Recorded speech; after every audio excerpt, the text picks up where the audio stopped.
Back to ಸಾಗಸ್ಟೋಲ್ಸ್ bus ಅಂತೂ ಇಂತೂ entry ಕೊಡ್ತು ಮೊದಲನೇ ಟೀಮು ಸೂಪರ್ ರೈಟ್ಸ್ಗೆ. ಅದೇ team South Africa the defending runner ups are into super eights group D ಇಂದ ಫಸ್ಟ್ ಟೀಮ್ ಎಂಟ್ರಿ ಕೊಟ್ಟಿದೆ. ಇನ್ನೂ ಒಂದು ಟೀಮ್ ಯಾವುದೇ ಎಂಟ್ರಿ ಕೊಡುತ್ತೋ ಇನ್ನೇ ಗೊತ್ತಲ್ಲಪ್ಪ. ನ್ಯೂಜಿಲ್ಯಾಂಡನ್ನು ಎಂಟ್ರಿ ಕೊಡುತ್ತೆ, ಇವತ್ತು ಸೋತಿರುವಂಥದ್ದನ್ನೇ ಎಂಟ್ರಿ ಕೊಡುತ್ತೆ. ಸ್ವಲ್ಪ ವೆಯ್ಟಿಂಗ್ ಗೇಮ್ನ ಆಡಬೇಕು ಅಷ್ಟೇ ಅವರು. ಬಟ್ ಅಫಿಷಿಯಲಿ ಎಂಟ್ರಿ ಕೊಟ್ಟಿರೋದು ಈ 4 ಗ್ರೂಪಲ್ಲಿ ಯಾರು ಫಸ್ಟ್ ಎಂಟ್ರಿ ಕೊಟ್ಟಿರೋದು ಅಂದರೆ ಅದು ಸೌತ್ ಆಫ್ರಿಕಾದವರು. ಹೌದು, ಬುಡಕ್ಕೆ ಬರ್ಸ್ಕೊಂಡ್ಬಿಟ್ಟಿದ್ರು. ಅಫ್ಘಾನಿಸ್ತಾನದ ಹತ್ರ ಗಲ ಅಂದ್ಬಿಟ್ಟಿತ್ತು ಅವರಿಗೆ ಬೀಜಗಳು. ಬಟ್ ಆದರೂ ಕೂಡ ಅವರೇ ಫಸ್ಟ್ ಟೀಮ್ ಆಗ್ತಾರೆ ಎಂಟ್ರಿ ಕೊಡೋದಕ್ಕೆ ಸೂಪರ್ ಏಟ್ಸಿಗೆ. ಏನಿತ್ತು ಗುರು ಇವತ್ತಿನ ಮ್ಯಾಚ್? ಏನು ಇರಲಿಲ್ಲ ಅಲ್ಲಿ. ಒನ್ ಸೈಡ್ ಮ್ಯಾಚ್ ಥರನೇ ಕಾಣಿಸ್ತು ನೋಡೋಕೆ ಹೋಯ್ತು ಅಂತಂದರೆ. ಹೌದು, ಬರ್ತಾ ಅಂತ ಗೊತ್ತಾಗೋಗ್ಬಿಟ್ಟಿದ್ದು ಕ್ಲಾರಿಟಿ. ಏನು ಕಾಂಪಿಟೇಷನ್ ಇಲ್ಲ, ಫೈಟ್ ಇಲ್ಲ. ಅವರು ಬಿಟ್ಬಿಟ್ಟಿದ್ರು ನ್ಯೂಜಿಲ್ಯಾಂಡ್ ಅವರೇ, ಬಿಡೋರು ಗಿದ್ಗಣ್ಲಿ ಇದು ಮ್ಯಾಚ್ ಆಗೋದಿಲ್ಲ, ಪಕ್ಕ ಅವರೇ ಗೆಲ್ಲೋದು, ಬಿಟ್ಬಿಡೋಗುರು ಅಂತ. ಏನು ಕೊಲಾಪ್ಸ್ ಆಗಿದ್ದು ನ್ಯೂಜಿಲ್ಯಾಂಡ್ ಅವರು ಬ್ಯಾಟಿಂಗಲ್ಲಿ. ಅದಾಗರು 33ಕ್ಕೆ 0 ಇರ್ತಾರೆ. ಈ ಕಡೆಯಿಂದ ನೋಡ್ತು ಅಂದರೆ ಪಾಟ್ ಅಂತ 60+ಗೆ ಅರೌಂಡ್ 65ಗೋ 66ಗೋ 4 ವಿಕೆಟ್ ಡಮ್ಮಾರು. ಜಸ್ಟು ಒಂದು 25 ರನ್ 30 ರನ್ಗೆ 4 ವಿಕೆಟ್ ಡಮ್ಮಾರು. ಆಮೇಲೆ 138ಇಂದ ಹಿಡ್ಕೊಂಡು 160 ಹೊಡೆಯವರೆಗೂ ಕೂಡ ಅಲ್ಲಿಗೆ 3 ವಿಕೆಟ್ ಡಮ್ಮಾರು.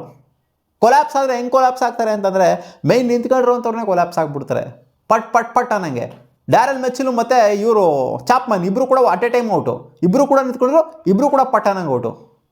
ಈ ಕಡೆ ನೋಡಿ, ಓಪನಿಂಗ್ ಪೇರ್ ಆಗಿ ಬಂದಂಥ ಫಿನಾಲನ್ ಜೊತೆಗೆ ಟಿಮ್ ಶೆಫರ್ಟು ಇಬ್ಬರು ಕೂಡ ಪಟ್ ಅನ್ನಂಗೆ ಔಟು. ನಾವು ಲಾಸ್ಟ್ ಮ್ಯಾಚ್ ನೋಡ್ತು ಅಂದರೆ ಅಷ್ಟು ಚೆನ್ನಾಗಿ ನಿಂತ್ಕೊಂಡು ಆಡಿದ್ದಾರೆ. ಇಬ್ಬರು ಕೂಡ ಫಿನಿಶಿಂಗ್ ಟಚ್ನ ಕೊಟ್ಟಿದ್ದಾರೆ. ಅವ್ರು ಔಟ್ ಆಗದಂಗೆ ಉಳ್ಕೊಂಡು ಆಡಿದ್ದಾರೆ ಇಬ್ಬರೂ ಕೂಡ. ಸೊ ಇಲ್ಲಿ ನೋಡ್ತು ಅಂದರೆ ಪಟ್ ಅನ್ನಂಗೆ ಉದ್ರಕೊಂಡು ಹೋಗ್ಬಿಡ್ತಾರೆ. ಏನು ಅಂತಲೇ ಅರ್ಥ ಆಗಲ್ಲ ನ್ಯೂಜಿಲ್ಯಾಂಡ್ ಅವ್ರದ್ದು. ಇಂಡಿಯಾ ಸೀರೀಸಲ್ಲೂ ಹಂಗೆ ಆಡಿದ್ರು. ಉದುರಿದ್ರೆ 1 ವಿಕೆಟ್ ಹೋಯ್ತು ಅಂದರೆ 1 brings 2, 1 brings 3, 1 brings 4 ಆ ಥರ ಆಗೋಗ್ಬಿಟ್ಟೈತಿ ನ್ಯೂಜಿಲ್ಯಾಂಡ್ ಅವ್ರದ್ದು. ಒಂಥರ ಸೀರೀಸ್ ಆಫ್ ವಿಕೆಟ್ಸ್ ಬೀಳ್ತಾವೆ ಇವ್ರದ್ದು. ಒಂದು ವಿಕೆಟ್ ಬೀಳ್ತು ಅಂದರೆ ಒಂಥರ ಬೀಳುತ್ತೆ ಗುರು, ನಾವು ಎಕ್ಸ್ಪೆಕ್ಟ್ ಮಾಡ್ಕೊಬೋದು. ಇಲ್ಲ, ಇಲ್ಲಿ ಪಾರ್ಟ್ನರ್ಶಿಪ್ ಬಿಲ್ಡ್ ಆಗಲ್ಲ, ವಿಕೆಟ್ಸ್ ಬೀಳುತ್ತೆ. 1 ವಿಕೆಟ್ ಬಿತ್ತು ಅಂದರೆ ಪಕ್ಕ ವಿಕೆಟ್ ಬಿದ್ದೇ ಬೀಳುತ್ತೆ ಅಂತ. ಈ ಟೂರ್ನಮೆಂಟಲ್ಲಿ ಇದು 2ನೇ ಸಲ ಸೌತ್ ಆಫ್ರಿಕಾದವ್ರು ಟಾಸ್ ಗೆಲ್ತಾರೆ. ಬ್ಯಾಟಿಂಗ್ ಆಡ್ರಪ್ಪ ಅಂತ, ಚಿನ್ನ ಬಾರಪ್ಪ ಬ್ಯಾಟಿಂಗ್ ಆಡೋ ಅಂತ ಕರೆಸ್ತಾರೆ ಫಿನಾಲ್ನ ಟಿಮ್ ಶೆಫರ್ಟ್ನ. ಸಖತ್ತಾಗೇನೆ ಸ್ಟಾರ್ಟ್ ಮಾಡ್ತಾರೆ ಗುರು. ಫಿನಾಲನ್ನು ಹಾಕೊಂಡು ಚಚ್ಚಾಗ್ತಾ ಇರ್ತಾರೆ. ಈ ಕಡೆ ಟಿಮ್ ಶೆಫರ್ಟು ಕೂಡ ಆ ಓವರ್ ಔಟ್ ಆದಂಥ ಓವರು ಚೆನ್ನಾಗೇ ಕಾಣಿಸ್ಕೊಂಡಿರ್ತಾರೆ.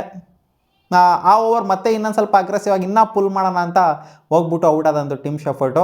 ಫಿನ್ ಆಲನ್ ಇನ್ಫ್ಯಾಕ್ಟ್ ಬೌನ್ಸರ್ ಹಾಕ್ಬಿಟ್ಟು ಮಾರ್ಕೋ ಆ್ಯನ್ಸನ್ ಯಾವ ಥರ ಇವತ್ತು ಸೈಕ್ ಮಾಡಿದ್ರು ಅಂತಲೇ ಪೋಪ್ಲಲ್ಲಿ 3 ವಿಕೆಟ್ ಎತ್ಬಿಟ್ರು ಅವರು. ಮಾರ್ಕೋ ಆ್ಯನ್ಸನ್ನೇ ಗೇಮ್ನ ಎಳೆದಿದ್ದು. ನನ್ನ ಪ್ರಕಾರ ಮ್ಯಾನ್ ಆಫ್ ದ ಮ್ಯಾಚ್ ಅವ್ರಿಗೇನೆ ಕೊಡಬೇಕು, ಪ್ಲೇಯರ್ ಆಫ್ ದ ಮ್ಯಾಚು. ಯಾಕೆಂತಂದರೆ ಅವರೇ ಗೇಮ್ನ ಪುಲ್ ಮಾಡಿದ್ದು. 4 ವಿಕೆಟ್, 4 ಕ್ರೂಷಿಯಲ್ ವಿಕೆಟ್ಸ್ನ ಎತ್ತಿದ್ದಾರೆ. ಅದನ್ನು ಪೋಪ್ಲಲ್ಲೇ 3 ವಿಕೆಟ್ ಎತ್ಬಿಟ್ರು. ಈ ಕಡೆಯಿಂದ ಸಖತ್ತಾಗಿ ಆಡಿರ್ಬೋದು ಮಾಕ್ರಮ್ ಅವರು ಸೆಕೆಂಡ್ ಇನ್ನಿಂಗ್ಸಲ್ಲಿ. ಹೌದು, ನಿಂತ್ಕೊಂಡಾಗ ಒಂಥರ ಕನ್ಫ್ಯೂಸ್ ಆಗುತ್ತೆ ಯಾರಿಗೂ ಕೊಡಬೇಕು ಪ್ಲೇಯರ್ ಆಫ್ ದ ಮ್ಯಾಚ್ ಅಂತ. ಈ ಕಡೆ ಬ್ಯಾಟಿಂಗ್ ಅಂತ ಬಂದಾಗ ಅವ್ರು ಸಖತ್ತಾಗಿ ಆಡಿದ್ರು, ಬೌಲಿಂಗ್ ಅಂತ ಬಂದಾಗ ಇವ್ರು ಸಖತ್ತಾಗಿ ಆಡಿದ್ದಾರೆ. ಬಟ್ ಮ್ಯಾಚ್ನ ಹೋಲ್ಡಲ್ಲಿ ಇಟ್ಟಿದ್ದಾರು ಅಂತಂದರೆ, ಒಂಥರ ಗ್ರಿಪ್ಪಲ್ಲಿ ಇಟ್ಟಿದ್ದಾರು ಅಂತಂದು ಮಾರ್ಕೋ ಆ್ಯನ್ಸನ್ನೇ ಫಸ್ಟ್ ಇನ್ನಿಂಗ್ಸಲ್ಲಿ. ಸೊ ಅದಕ್ಕೋಸ್ಕರ ಅವ್ರಿಗೆ ಕೊಡಬೇಕು ಪ್ಲೇಯರ್ ಆಫ್ ದ ಮ್ಯಾಚ್ ಅಂತ ಅನಿಸುತ್ತೆ. ಯಾಕಂದರೆ 3 ವಿಕೆಟ್ ಪವರ್ಪ್ಲೇಲಿ ಎತ್ಬಿಟ್ಟು ಪ್ರೆಷರ್ ಕ್ರಿಯೇಟ್ ಮಾಡಿಬಿಟ್ರು. ಹಂಗೆ ಗೊತ್ತಲ್ಲಪ್ಪ ಲಾಸ್ಟ್ ಮ್ಯಾಚ್ ಏನು ಮಾಡಿದ್ರು ಅಂತ. ಟಿಮ್ ಶೆಫರ್ಟ್ ಜೊತೆಗೆ ಫಿನ್ ಆಲನ್ನು 175 ರನ್ ಪಾರ್ಟ್ನರ್ಶಿಪ್ಪು ನೋ ಲಾಸಲ್ಲಿ ಹೊಡೆದು ಬಿಸಾಕಿದ್ರು. ಸೊ ಅಂಥವ್ರ ವಿಕೆಟ್ನ ಪಟ್ ಅನ್ನಂಗೆ ಎತ್ತುತ್ತಾ ಇದ್ದಂಗೆ ಅದಾದ್ಮೇಲೆ ರಚಿನ್ ರವೀಂದ್ರ ಬರ್ತಾರೆ. ಅವರು ಕೂಡ ಹಿಂದೆಗಡೆ ಔಟು. ಸಖತ್ ಕ್ಯಾಚ್ ಡೇವಿಡ್ ಮಿಲ್ಲರ್ ಹಿಡ್ಕೊಂಡಿದ್ದು. ಹಂಗೆ ಸೀರೀಸ್ ಆಫ್ ವಿಕೆಟ್ಸು. ಆಮೇಲೆ ಗ್ಲೆನ್ ಫಿಲಿಪ್ ಬರ್ತಾರೆ. ಅವ್ರು ನೋಡ್ತು ಅಂದರೆ ಬೋಲ್ಡಲ್ಲಿ ಕೇಶವ್ ಮಹಾರಾಜಿಗೆ ನುಗ್ಕೊಂಡು ಹೊರಟೋಯ್ತು ಒಳಗಡೆ. ಅವರೇ ಎಲ್ಲೋ ಆಡ್ತಾರೆ, ಬೋಲೇ ಎಲ್ಲೋ ನುಗ್ತಾ ಇತ್ತಲ್ಲಿ.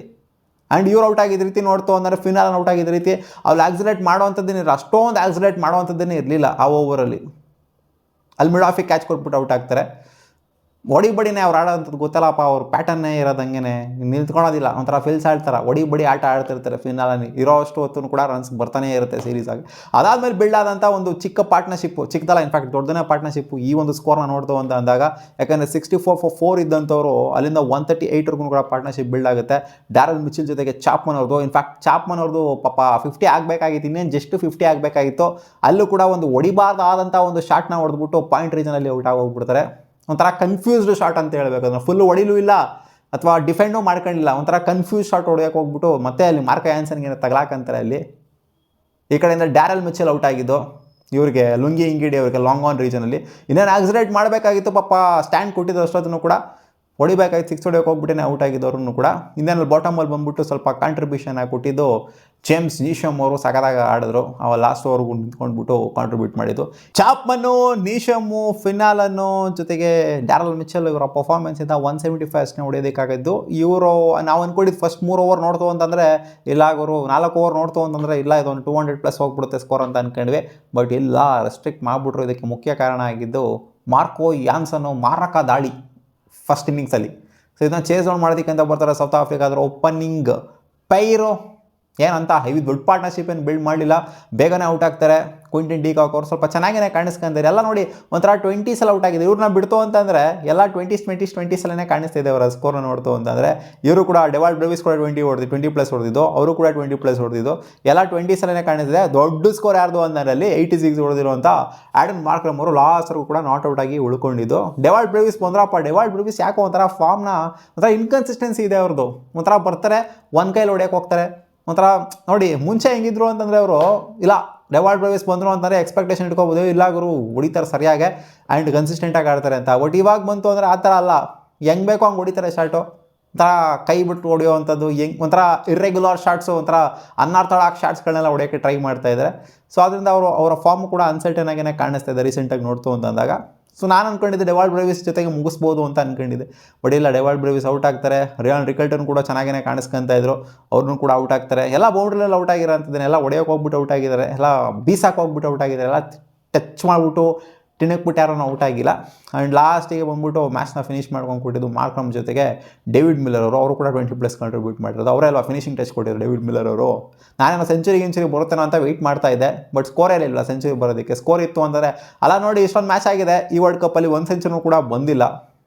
ಸೊ ವೆಯ್ಟ್ ಮಾಡ್ತಿದ್ದೀವಿ ಯಾವ ಟೀಮು ಫಸ್ಟು ಸೆಂಚುರಿನ ಹೊಡೆಯುತ್ತೆ, ಯಾರಿಗೆ ಸೆಂಚುರಿ ಬರುತ್ತೆ ಅಂತ ನೋಡೋಣ. ನಾಳೆ ಇಂಡಿಯಾ ವರ್ಸಸ್ ಪಾಕಿಸ್ತಾನ ಮ್ಯಾಚಿನಾದ್ರು ಸೆಂಚುರಿ ಬರುತ್ತೇನೋ ಅಂತ ನೋಡೋಣ ಏನಾಗುತ್ತೆ ಅಂತ. ಸೊ ಚೇಸ್ ಆರಾಮಾಗಿ ಆಯಿತು ಗುರು, ಸಲೀಸಾಗೆ ಇನ್ನೇನು ಇರಲಿಲ್ಲ, ಅಲ್ಲಿ ಮುಗಿಸ್ಬೇಕಾಗಿತ್ತು, ಬೇಗ ಮುಗಿಸಿ ಇನ್ನೂ ಬೇಗ ಮುಗಿಯುತ್ತೆ ಅಂತ ಅಂದ್ಕೊಂಡಿದ್ದೆ ನಾನು. ಯಾಕಂದರೆ ಇವ್ರು ಆಡಿದ ರೀತಿ ನೋಡ್ತು ಅಂತಂದರೆ ಪೋಪ್ಲೇಲಿ ಆ ಥರ ಇತ್ತು.